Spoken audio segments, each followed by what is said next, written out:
Hello guys, आप सबका फिर से स्वागत है हमारे यूट्यूब चैनल पे जिसका नाम है थ्री ट्रेडर्स।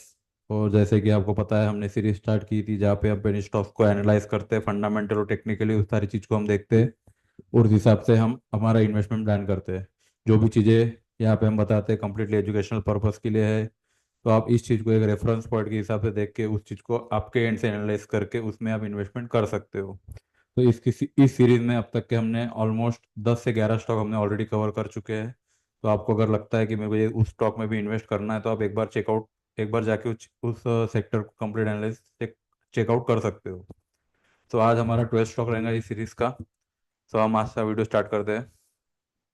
तो आज का हमारा शेयर है वो है ब्राइट कॉम ग्रुप लिमिटेड, जिसका सीएमपी ऑलमोस्ट 9 के अराउंड है।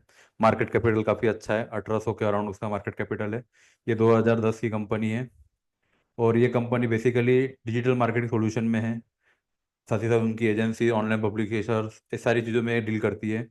ये digital marketing, software service, future technology, ये उनका मेन बिजनेस है। एक कंपनी का प्राइमरी क्लाइंट है एंड टू एंड एडवर्टाइजमेंट। साथ ही साथ ये नेटवर्क में, साथ ही साथ ये याहू, गूगल, अमेरिकन एक्सप्रेस सारे कंपनियों के साथ भी इनका टाइप है। तो उस हिसाब से अगर देखा जाए तो कंपनी काफ़ी अच्छी है। कंपनी का प्रेजेंस भी काफ़ी अच्छा है और आने वाले समय में शायद ये कंपनी हमें काफ़ी अच्छा प्रॉफिट भी दिखा सकती है। तो ये सारी चीज़ें तो हमें कंपनी का ओवरव्यू हो गया। अभी इस कंपनी का हम फंडामेंटल टेक्निकल भी एक बार चेकआउट कर लेते हैं। किस हिसाब से कंपनी के फंडामेंटल है उस हिसाब से आप इन्वेस्टमेंट भी उस हिसाब से प्लान कर सकते हो। तो अभी हम फंडामेंटल के बारे में देखते हैं। तो फंडामेंटल में सबसे पहली और सबसे इंपॉर्टेंट चीज़ होती है हमारी बुक वैल्यू, जो चल रही है 38-39 के अराउंड और मार्केट प्राइस चल रहा है 9 रुपीज़ के अराउंड। तो ये क्लियरली मुझे दिखाई दे रहा है कि बुक वैल्यू के अंदर है, अंडर वैल्यूड है।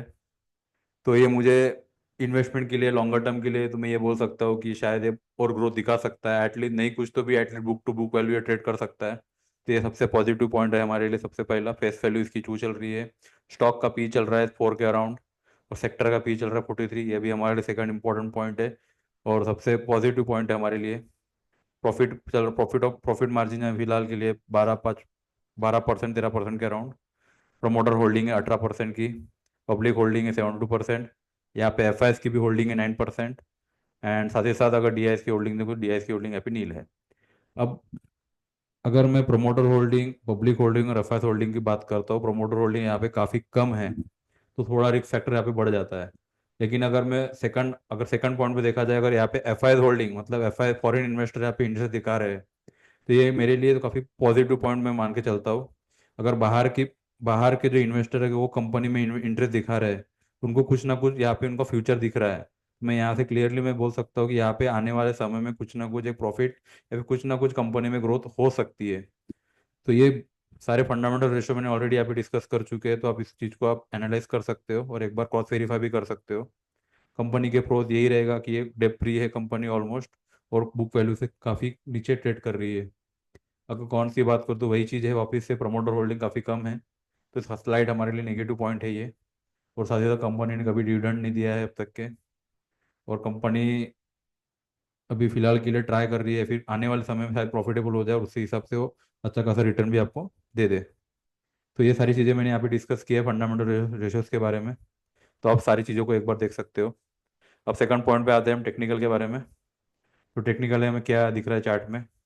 तो टेक्निकली आप देख सकते हो जहाँ से मार्केट ने रैली गेन अप की थी, जहाँ जो जो उसका लो था 8 रुपये 9 रुपये के अराउंड का, वहीं से मार्केट वापस से आपको दिखाई दे रहा है मंथली टाइम फ्रेम में, वहीं पे आके सपोर्ट ले रहा है, वहीं पे आके सस्टेन कर रहा है। तो मैं यहाँ से मैं क्लियरली ये पॉइंट बोल सकता हूँ कि मार्केट वापस से इसी रेंज से उठ के ऊपर की तरफ जा सकता है।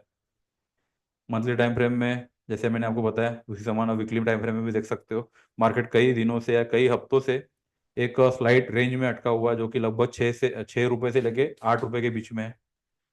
अभी मैं यही बोलूंगा आपको, अगर मार्केट लोअर एंड पे मिलता है तो काफी अच्छी इन्वेस्टमेंट अपॉर्चुनिटी आपके लिए और इसको होल्ड करिए लॉन्गर टर्म के लिए।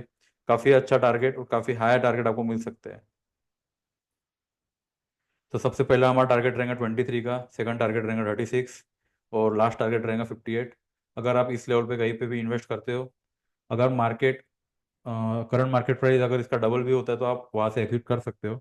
नहीं तो अगर लॉन्गर टर्म के लिए आप इसको होल्ड करते हो तो 23, 36 और 58 ये टारगेट के लिए आप होल्ड कर सकते हो। इस सेक्टर की कई सारी पीयर कंपनीज है, जैसे ओरेकल हो गया, काफ़ी बड़ा शेयर है। पीबी फिनटेक हो गया, कोफोर्ज हो गया, टाटा एलिक्सा, केपीआईटी, टाटा टेक्नोलॉजी, ये कई सारे कंपनीज है। तो आप एक बार सारी चीज़ें देख सकते हो, सारी कंपनीज को भी देख सकते हो। उस सेक्टर में सबसे कम रेट पे जो कंपनी अवेलेबल है वो मैंने आपको डिस्कस, आपके सामने यहाँ पे डिस्कस किया है। तो आप एक बार उसको क्रॉस चेक करिए, क्रॉस वेरीफाई करिए, आपके एंड से उसको एनालाइज करिए और उसके बाद ही आप इन्वेस्टमेंट करिए। मैं तो ये इतना कहूँगा, इस चीज़ को या इस स्टॉक को, काफ़ी अच्छा स्टॉक है, तो आप इसको लॉन्गर टर्म के लिए होल्ड कर सकते हो। तो आज के लिए आप बस इतना ही, मिलते हैं अगले वीडियो में एक नए स्टॉक के साथ। Thank you.